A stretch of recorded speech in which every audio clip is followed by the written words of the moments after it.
Subscribe करिए हमारे channel target UP TET CTET को और बेल आइकन को दबाइए।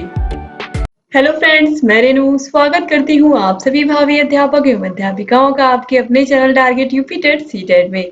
दोस्तों, आज की इस वीडियो में हम पढ़ने वाले हैं लोक गीतों के विषय में। इसके अलावा जो बच्चे अशुद्ध उच्चारण करते हैं यानी कि गलत प्रोनाउंसिएशन करते हैं शब्दों का, वाक्यों का, उसके विषय में आज की इस वीडियो में हम पढ़ने वाले हैं।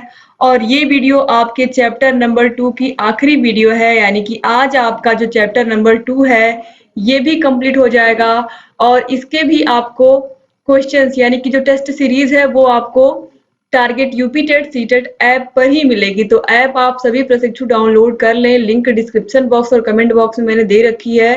तो आप सभी लोग ऐप को जरूर इंस्टॉल कर लीजिए अपने अपने मोबाइल में, क्योंकि दोस्तों ऐप पर आपको बहुत सारी सुविधाएं हम देने वाले हैं। और अगर ऐप पर आप इन सभी वीडियोस को देखेंगे तो वहां पर कोई भी ऐड या प्रचार आपको नहीं मिलेगा। तो इस तरीके से आप लोगों को बहुत फायदा होने वाला है। दोस्तों, यहाँ पर आज की इस वीडियो में अब हम लोकगीत के विषय में पढ़ने जा रहे हैं। आप लोग ऐप को जरूर डाउनलोड कर लीजिए। अगर कोई समस्या आ रही है तो आप लोग कमेंट बॉक्स में कमेंट करके हमें बता सकते हैं।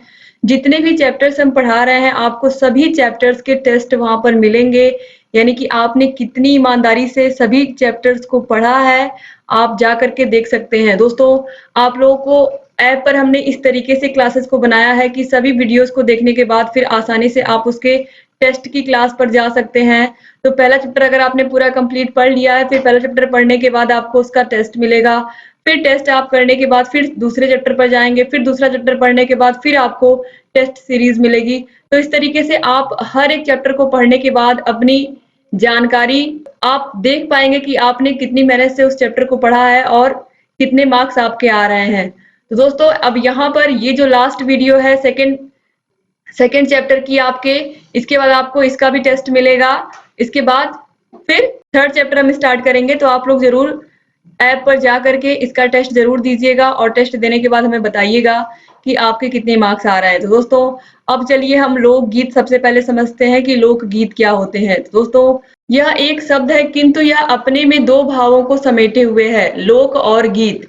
यह क्या है, वस्तुतः एक शब्द है, लेकिन यह अपने में दो शब्दों को समेटे हुए लोक और गीत। लोकगीत जिन्हें कोई एक व्यक्ति नहीं बल्कि पूरा लोक समाज अपनाता है, शास्त्रीय नियमों की विशेष अनुपालन न करके सामान्य लोक व्यवहार के उपयोग में लाने के लिए मानव अपने आनंद की तरंग में जो छंदोबद्ध वाणी सहज उद्भव करता है, वही लोकगीत है।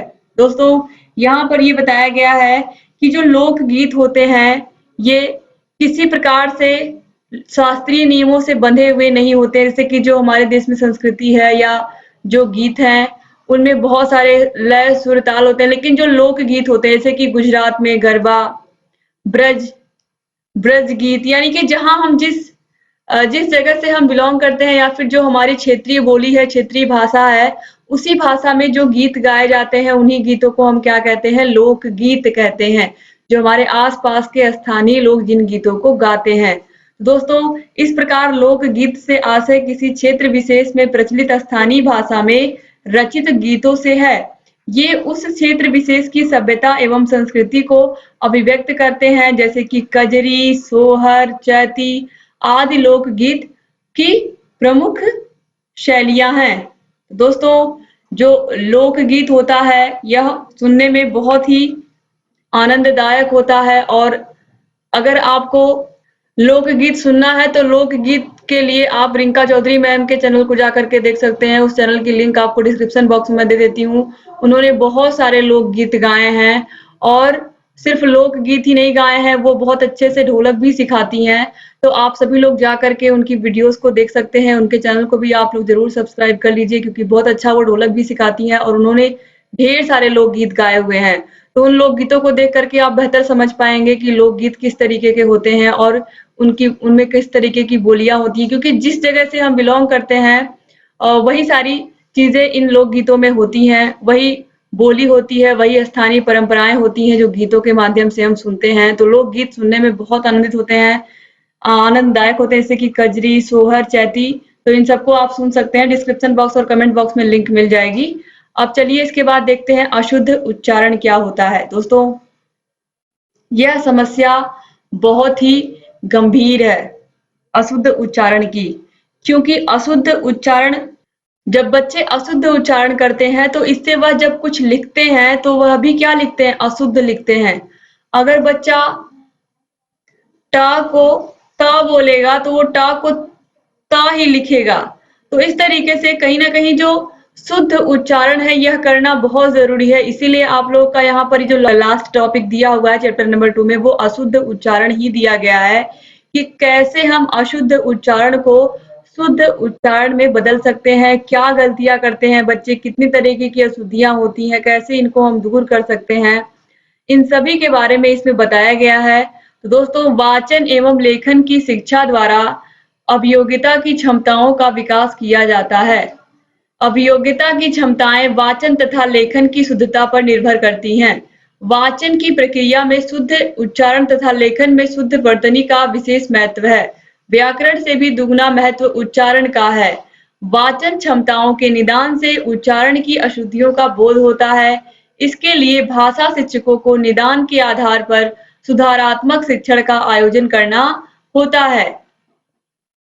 दोस्तों, जो अशुद्धियां बच्चे करते हैं स्कूलों में मेनली, वो मुख्य रूप से वर्णमाला में अशुद्धियां करते हैं। अगर बचपन में इनकी गलतियों को नहीं सुधारा गया तो ये जीवन भर इन्हीं गलतियों के साथ चलते रहते हैं। तो बहुत जरूरी है कि स्कूल में बच्चों का जो इनकरेक्ट प्रोनाउंसिएशन है, जो वो गलत तरीके से उच्चारण कर रहे हैं, गलत तरीके से प्रोनाउंसिएशन कर रहे हैं, उसको कैसे सही किया जाए और ये कितने प्रकार के होते हैं, सबसे पहले इसको हम देखेंगे।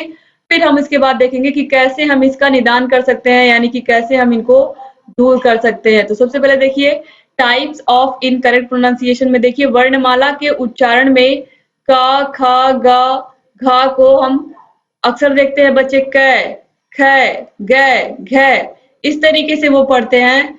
वो पढ़ते तो का, खा, गा, घा है, लेकिन वो सब पर किस तरीके से पढ़ते हैं, वो क, ख, ग, मतलब वो क्या करते हैं, वो सब पर इस तरीके से पढ़ते हैं कि लगता है कि सब पर उन्होंने अ की मात्रा लगा दी है। तो ये क्या हो गया, अशुद्ध उच्चारण हो गया ना, यानी कि वो शब्दों के ऊपर ऐसा लगता है कि उन्होंने मात्राएं लगा दी हैं अक्षरों के ऊपर। इसके बाद देखिए, स्वरागम का दोष होता है। जैसे कि हम बोलते हैं स्कूल, लेकिन हम लिखते कैसे हैं, स्कूल ऐसे लिखते हैं ना, लेकिन बच्चे स्कूल इस तरीके से, ये क्या हो गया, ये गलत हो गया। फिर स्टेशन ऐसे होता है ना, स्टेशन, लेकिन बच्चे क्या करते हैं, इस तरीके की गलतियां करते हैं, इस स्टेशन। तो इस तरीके से स्वरागम का भी क्या होता है, दोष होता है। इसके बाद देखिए, स्वर भक्ति का दोष, जैसे कि श्री को श्री लिख देते हैं बच्चे, प्रताप को प्रताप, ये तो मोस्टली गलती होती है। प्रताप को प्रताप और प्रकार को प्रकार लिख देते हैं बच्चे। तो उन्हें ये र की जो आधी मात्रा होती है इसका बोध नहीं होता है। तो यह भी गलतियां मुख्यतः देखने को मिलती हैं स्कूलों में। इसके बाद दोस्तों देखिए, यह भी कॉमन गलती होती है बच्चों से, ड़ को न का उच्चारण करते हैं, ड़ को न का उच्चारण करते हैं, यानी कि जैसे गुण लिखना है तो गुण लिख देंगे, प्रणाम लिखना है तो प्रणाम लिख देंगे। तो यह भी क्या है, ड़ को उन्होंने न बना दिया है, ड़ की जगह पर क्या लिख दिया है, ना लिख दिया है। तो यह भी क्या हो गई, तरीके से अशुद्धि ही हो गई। इसके बाद अशुद्ध वाचन, जैसे कि राजयोग को राजजोग लिखते हैं, यानी कि या को जा बना देते हैं। तो यह भी क्या हो गई, अशुद्ध उच्चारण की, यह भी क्या हो गया, अशुद्ध उच्चारण का ही एक प्रकार हो गया।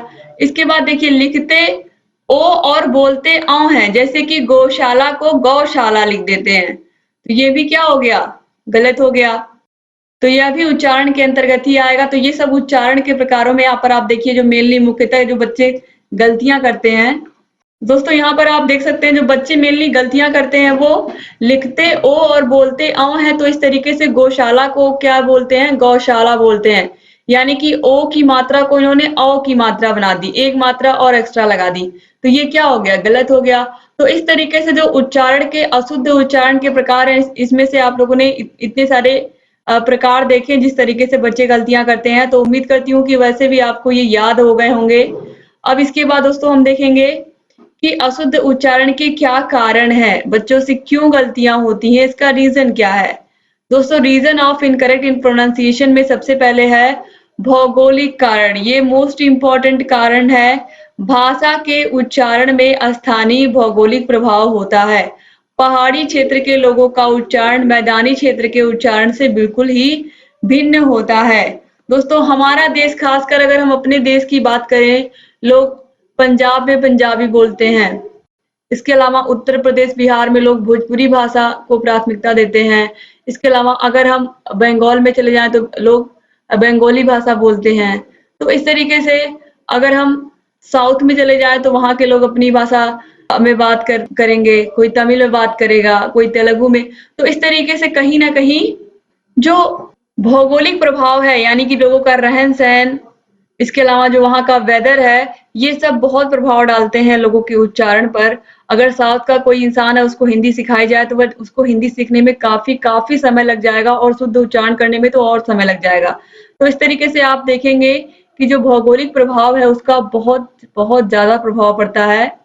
अब इसके बाद हम देखेंगे अशुद्ध उच्चारण। अशुद्ध उच्चारण के कारणों में अशुद्ध उच्चारण है क्या है यह? यदि शिक्षक का उच्चारण अशुद्ध होगा तो बालकों का उच्चारण भी अशुद्ध होगा, क्योंकि बालक उनका अनुसरण करते हैं और वे भी अशुद्ध उच्चारण करना सीखते हैं। अगर शिक्षक ही अशुद्ध उच्चारण करेंगे तो निश्चित रूप से बच्चे भी गलत उच्चारण करेंगे, क्योंकि बच्चे क्या करते हैं? शिक्षक का ही अनुकरण करते हैं। शिक्षक जैसा पढ़ाते हैं, बच्चे वैसा ही पढ़ते हैं। तो इस बात का बहुत ध्यान देने की ज़रूरत है एक शिक्षक को कि बच्चे शुद्ध उच्चारण करें। इसके बाद देखिए और क्या कारण है अशुद्ध उच्चारण का? शर्मीला स्वभाव। कुछ बच्चे होते हैं जो क्लास में इतना शर्माएँगे, शिक्षक ने उन्हें बुला लिया, वो 10 बार कोई सवाल, एक ही सवाल को 10 बार पूछेंगे तब जाकर के वो बच्चा एक बार आंसर करेगा, और आंसर करेगा भी तो बहुत ही अजीब-सी भाषा में करेगा कि उसको समझने में भी शिक्षक को समय लगे। यानी कि उसका जो उच्चारण है उस बच्चे का वह शुद्ध नहीं है और शायद इसीलिए वह शर्माता है, ऐसा हो सकता है। तो कुछ बालकों का स्वभाव शर्मीला होता है, वे भी इस दोष से शुद्ध उच्चारण नहीं कर पाते। बोलने में संकोच के कारण भी अशुद्ध उच्चारण करते हैं, यानी कि बोलने में वह संकोच करते हैं, यानी कि जो शर्मीले स्वभाव के बच्चे होते हैं, वह बोलना ही नहीं चाहते हैं या उन्हें लगता है ये कि हाँ, हम कुछ गलत ना बोल दें। इसके बाद देखिए क्षेत्रीय भाषा का प्रभाव।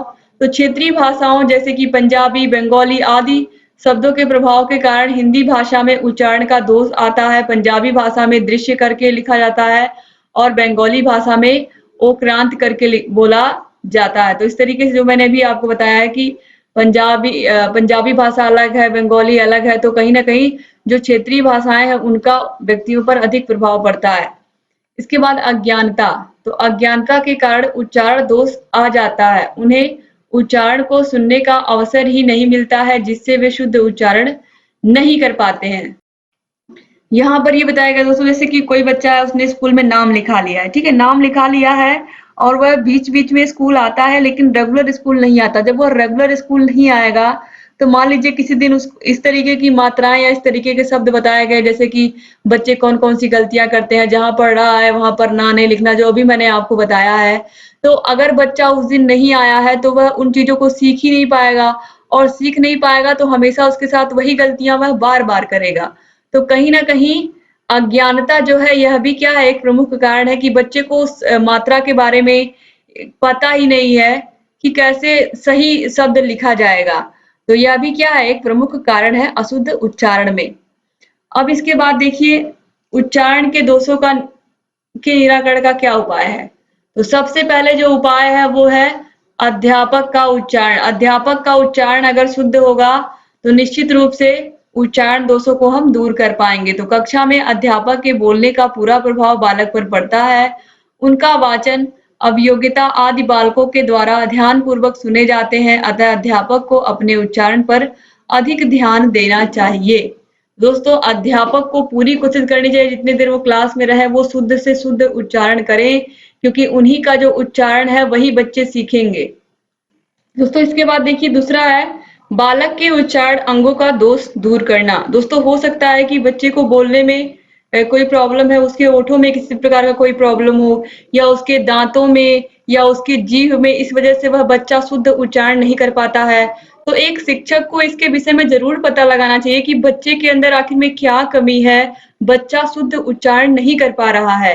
तो यदि समय पर पता चल जाए कि बालक के उच्चारण अंग में दोष है, तो शीघ्र ही उसे डॉक्टर के पास ले जाकर उसकी चिकित्सा करानी चाहिए हो सकता है उसके गले में कोई प्रॉब्लम हो, बच्चा इसलिए शुद्ध उच्चारण नहीं कर पा रहा हो। तो दोष दूर होते ही बच्चे को शुद्ध उच्चारण का अभ्यास कराया जाए। तो हम बच्चे के दोषों को दूर करवा करके फिर से उसे शुद्ध उच्चारण का अभ्यास करा सकते हैं। अब इसके बाद देखिए है मित्र मंडली। यह बहुत बहुत इंपॉर्टेंट रोल प्ले करती है बच्चे के शुद्ध उच्चारण में। अगर बच्चे के आसपास के लोग, बच्चे के जो मित्र हैं यानी कि जो उसके फ्रेंड्स हैं, अगर वो सही उच्चारण करते हैं यानी कि वे अगर शुद्ध शब्दों को बोलते हैं, तो निश्चित रूप से बच्चा भी शुद्ध शब्दों को बोलना सीख जाएगा। तो भाषा अनुकरण के द्वारा ही सीखी जाती है, यानी कि अनुसरण करके ही हम सीखते हैं, और अपने साथ रहने वाले व्यक्तियों के उच्चारण का बालक पर बहुत प्रभाव पड़ता है। अतः यह प्रयास करना चाहिए कि बालक ऐसे लोगों के साथ रहे जो शुद्ध उच्चारण कर सके। दोस्तों इसके बाद देखिए पॉइंट नंबर 4 है उच्चारण स्थानों का ज्ञान कराना। ध्वनियों का उच्चारण करने में मुख के हर अवयव का अपना महत्व होता है। उच्चारण स्थान के गलत प्रयोग से ध्वनि अशुद्ध हो जाती है। उच्चारण स्थान आप लोगों को मैंने पढ़ाया ही है। कंठ, तालु, मूर्धा, दंत, ओष्ठ, कंठ, तालु, कंठोष्ठ, जीवामूल, इन सभी के विषय में मैंने आपको बताया है। घोष वर्ण, अघोष वर्ण, अल्प प्राण, महाप्राण, इन सभी के विषय में आप लोगों ने पढ़ा है, और ध्वनियों का भी अध्ययन आप लोगों ने किया है। तो कहीं ना कहीं आप लोगों का जो पूरा कंप्लीट हिंदी व्याकरण है वो आप लोगों ने एक झलक में यहाँ पर इस पूरे पेपर में पढ़ लिया। तो कहीं ना कहीं दोस्तों ये जो भाषा वाला आपका पेपर है, इसमें बहुत सारी चीजें ऐसी हैं जो आप लोगों ने पहले से ही पढ़ी हैं, तो आप लोगों को ये पेपर ऑलरेडी आसान लग रहा होगा दोस्तों। तो ये चैप्टर यहाँ पर खत्म होता है। सेकेंड चैप्टर भी, अब सेकेंड चैप्टर के बाद आपका थर्ड चैप्टर स्टार्ट होने वाला है।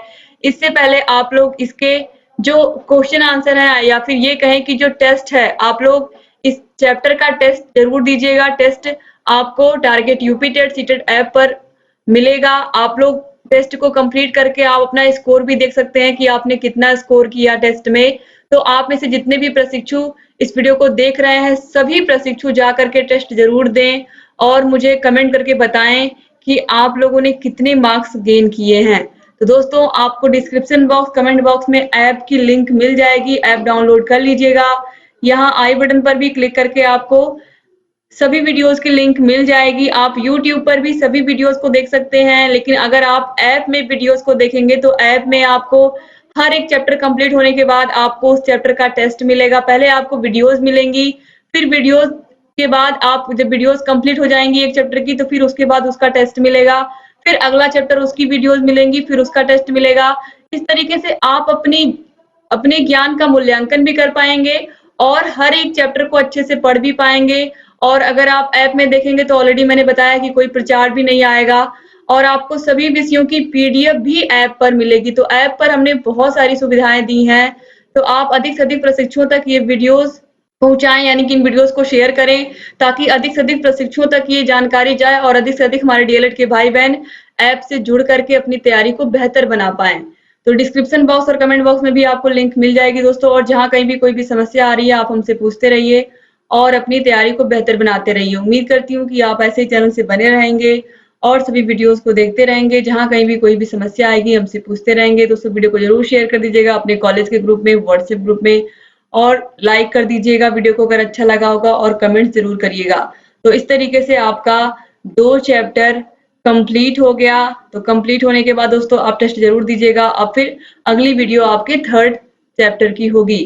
तो इस तरीके से आप लोग के सभी चैप्टर्स को हम करवा रहे हैं, और आप लोग अपनी तैयारी को भी बेहतर बनाइए दोस्तों, ताकि आप लोग को 4th सेमेस्टर में भी बहुत बहुत अच्छे मार्क्स मिले। तो एक बार फिर से आप सभी भाई बहनों का बहुत बहुत शुक्रिया। और अगर चैनल को अभी तक सब्सक्राइब नहीं किया है तो प्लीज सब्सक्राइब कर दीजिए और बेल आइकन को भी प्रेस कर दीजिए, ताकि जो भी नई वीडियोस हम बनाते हैं उसका नोटिफिकेशन आप सभी प्रशिक्षुओं के पास सबसे पहले जाए और आप सभी वीडियो से ऐसे ही अवगत रहें। तो एक बार फिर से आप सभी का बहुत बहुत धन्यवाद वीडियो को पूरा देखने के लिए। मिलते हैं नेक्स्ट वीडियो में, तब तक अपना ख्याल रखिएगा, अपनी फैमिली का भी ख्याल रखिएगा, और हमारे चैनल से ऐसे बने रहिएगा और हमसे ऐसे ही जुड़े रहिएगा।